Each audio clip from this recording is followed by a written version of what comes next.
All right, here I was working on a 28 Impreza, and I'm doing a bearing in the front. They're super simple actually.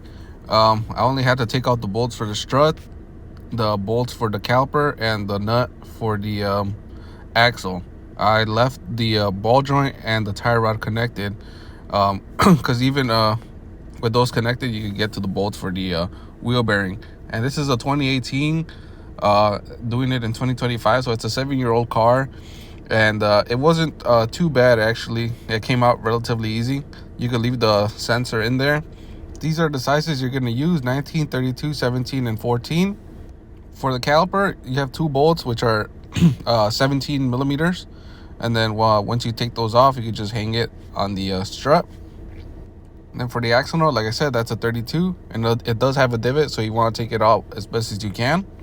And then you want to disconnect the wheel speed sensor connectors here. Before I took out the bolts for the strut, I scratched a line here where the knuckle meets the strut, because it does have an adjustment bolt. So when you put it all back together, you want it to be exactly where it was before, or else you're gonna have to do an alignment. The size of the bolt and nut, I think, are both 19s. And here what I'm showing is the top bolt being an adjustment bolt. All right, and then once you take out the bolts, you could just pull this whole knuckle assembly back. And you can pull out your axle. Be careful not to hit the sensor, and then it reveals the bolts for your wheel bearing, like I said, which are 14s. And then the whole thing just comes out. And here I'm showing how this adjustment bolt pulls in and out the strut. And then you want to line it up exactly where it used to be. And then here I'll leave the torque specs for the all the bolts here.